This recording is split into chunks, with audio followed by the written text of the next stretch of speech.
itong video na nagdodrawing ako. Tapos, nag-comment siya. Kaya mag-post yan. Sa lintong bayo ako. Nag-comment ko din. Ito yan. So, mag-ano na tayo. Nag-drawing din ng mga things niya, mga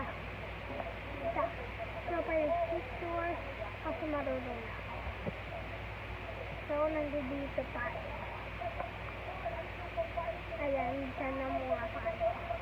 So, mag-drawing muna tayo. Hindi na natin 13 minutes dahil mahirap po.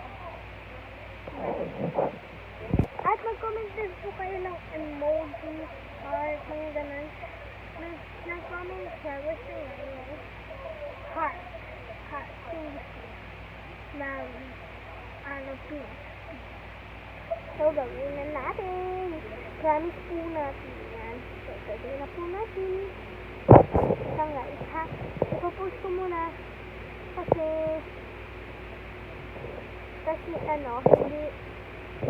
hindi ko ma-drawing without a video. O, sige na. So, tapos na po guys. Ito po yung results na sinabi niya.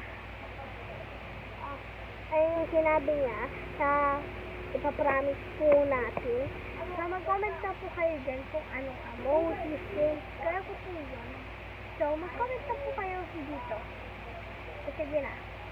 That's only end of our video. Bye! So, hindi muna natin sa itong tuloy. Kasi may nag-comment pa. Kasyang-kasya pa naman. So, isama natin para isang video na lang. Sabi niya, drop a mode. So, dito natin po yung gagawin. Dito po natin yun igagawa. Kaso, may nag-comment din ng dito na gawin ko po. So, ayun na po.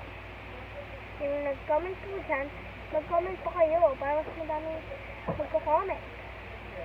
Don't forget to like, share, and subscribe. So, gagawin na muna natin. Saka nga. So, po yung nag-comment ng isasama po natin. Happy emoji po yun. Tapos, ito na po yung results. Ay, dito. Ayan, yung pinagsasabihin nila. So, ito yung una, tapos ito yung sunod. So, sino pa gusto pa-comment dyan? Comment now. Bye!